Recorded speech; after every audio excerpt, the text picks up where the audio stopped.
speaking of hotspots in Chicago, I want to get back to some of the rumors that go around in Chicago about Barack Obama, and because the media is so free with the rumors around Herman Cain, we figure we can do the same thing here and just talk about them. And there are two rumors I want to ask you about, Larry. One is that Reverend Wright's church had something called a Down Low Club, or the DLC, that he had run for the homosexual men in his congregation. Do you know anything about that? And then also, have you heard any rumors or know anyone who's seen Obama, at Man's Country Bathhouse, which is a gay spot in Chicago? From what I understand, there's quite a number of openly gay men in the Chicago area that could and would, off record, give all types of details of Obama's romps in his early Chicago days prior to running for the Senate. But none of them would want to be put on record simply because, look, you think what the media did to me in trying to destroy me, and I say trying because I want to correct Rush Limbaugh on something. The media definitely set out to destroy me. However, they did not succeed. I haven't gone away, and I've never backed off of a single claim that I've made, nor has anyone actually been able to discredit a single statement that I've made to this date, though they continue to try. As far as the Down Low Club, I will put it this way. After Donald Young was dead, Jeremiah Wright is quoted as saying that Donald Young was his play son. I'm not sure what anybody else's interpretation of play son would be, but I don't know very many men who have what they call play sons. Now, I want to say for people who are listening that might not understand in the black community what the word play means, play is like what you say, it's a slang term. If it's just say you have a friend that's always hanging around, with you, that's your friend when you were a kid, your mom might call that her play son, or if it's a girl, that's my play daughter, or that's my play auntie, my play niece. That just means that they're not really related to you, but you consider them to be so close to you that you're calling them your son or your daughter, but you're distinguishing that that's not your blood relative, it's not an adopted child. This is just my play niece, my play son, my play auntie, that kind of a thing. So it's a term of endearment. And I've never heard it used as a sexual term in any way, shape, or form, but it does denote that if Jeremiah Wright is saying that Donald Young was his play son, that means that Donald Young was beloved by Jeremiah Wright, and that Jeremiah Wright considered him to be such a close friend and so dear to him that he warranted that moniker of play son. Kevin, what I'd like to do is get back to one thing, because we were talking about whether or not Young's family, and I had brought up the fact that TJ and others have accused me of ingratiating myself with the family and putting ideas in their heads. I want people to understand something. Any information that was given to me in the form of writing that book by the Young family, it had nothing to do with me ingratiating myself to the family and trying to use them or put ideas in their head. I actually began communication with the Donald Young family by sitting down and writing a letter explaining to Donald Young's sister, Lorraine, exactly who I was, why I had provided the sworn affidavit that I had provided in April of 2008 to the Chicago Police Department. I had made it clear to her that I was certain that she had been told, and most likely even by the police department themselves, that I was just some nutcase, et cetera, but I wanted her to hear it from me. I mailed that letter to to Lorraine's home, and I had the address because I had the death certificate of Donald Young. I have done nothing to this family. I've not put any ideas in their head. Any contact or any communication or any conversations between myself or any member of the family were done at the family's willingness and volunteering to do so. It had nothing to do with me making offers or promises. You know, it was following up on a actual news report out of Chicago in January when, for a brief period of time, the gay community on the south side of Chicago and the African American community held a couple of press conferences saying that they were in fear because they thought that the south side of Chicago had a serial killer that was targeting young gay black men on the south side of Chicago. If you go back and look through media reports from, I think it's CBS 2 in Chicago, you should be able to pull up some of those videos from the press conferences.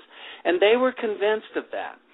The problem is with Donald Young's murder, people have tried to attach it to Larry Bland, and I've been asked about it, and I've always told people this is and this is just my opinion based on what I know.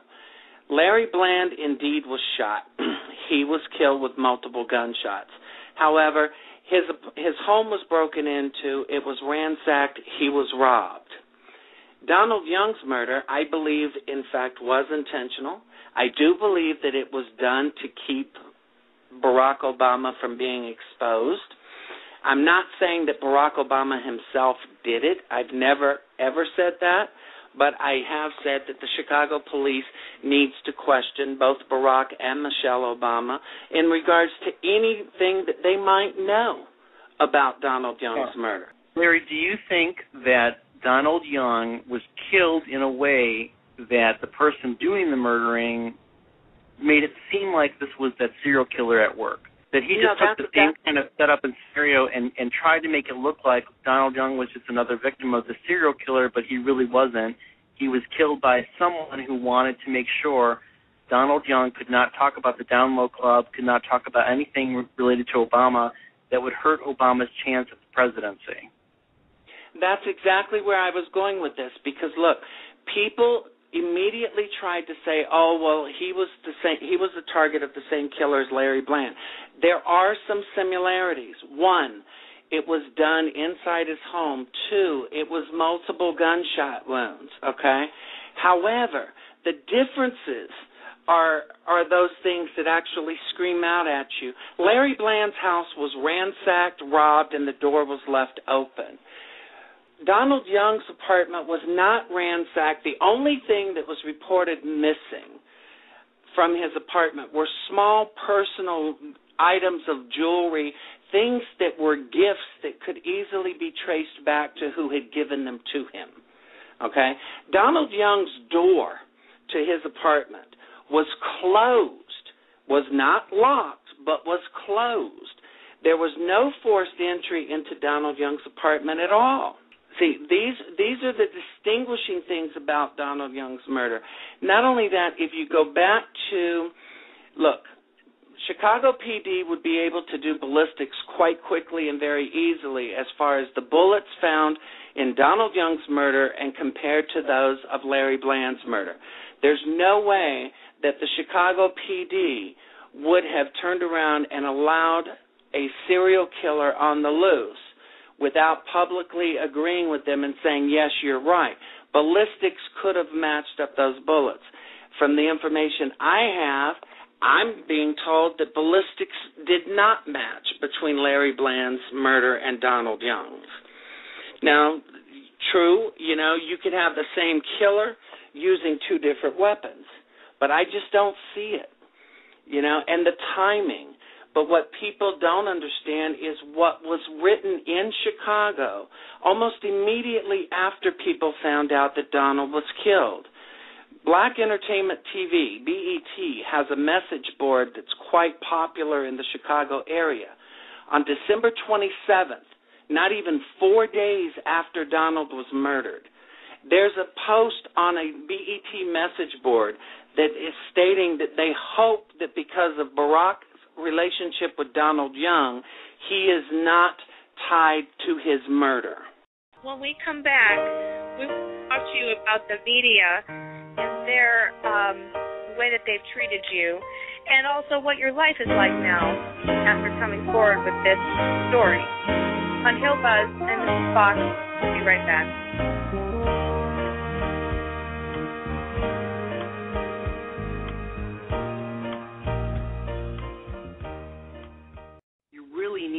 hard and long about this, and this is in relation to the fact that Politico and other news outlets on the left-hand side of the political aisle have decided that reporting rumors, scandal, whispers, innuendo, that's all perfectly fair game when someone is coming forward and saying anything about a Republican. And we saw that in terms of Herman Cain and how Gloria Allred and Ben Smith and Politico and all these people over there, they decided that someone stepping forward and making an accusation against Herman Cain was perfectly fine to say that an anonymous source said this and someone heard someone else say this, and we can't give any names, we can't give any specifics. Well, look how terrible Herman Cain is, and we have to rush to get all this out there. Whereas if anyone is saying anything about Barack Obama, well, first of all, the media won't print any of that. People like Ben Smith won't write the story, and they say that there's not enough to go on to have a story. Meanwhile, there's someone like Larry Sinclair who's coming forward, and he has much more material and much more evidence and much more detail and, quite frankly, is much more believable than someone like this Sharon Bialik who comes forward and accuses Herman Cain. So I need to really implore all the conservatives out there that are listening to stop allowing this double standard to exist, to stop allowing the left to bring anyone it wants forward and afford them 15 minutes of fame to accuse a conservative person of something, whereas anyone who comes forward to accuse a Democrat of doing anything is absolutely destroyed. They have their life destroyed over this. And in this segment, I want to talk a little bit with Larry Sinclair about what the media has done to him in its ongoing efforts to keep him silenced. But before we do that, I just wanted to wrap up a little bit about what the Down Low Club is in the black community, what that means, and what exactly is man's country in Chicago, and why people haven't really talked more about that. And once again, it's all because anything that really adversely affects Barack Obama or the Democrats and the Democrats' chances of hanging on to power in 2012, well, that has to be squashed. That is a deliberate and concerted effort to put an embargo on anything that would be detrimental to Democrats, whereas anything attacking conservatives is always fair game, it seems. Now, Larry, in terms of the Down Low Club, can you say a little bit about why a black man such as Obama, if he is attracted to men, why doesn't he just come out and just, be very open about that? Are there hurdles in the black community to a black man who aspires to any kind of station of power or moving up in the community or a respectable position? Why would he want to keep that hidden, his homosexual tendencies?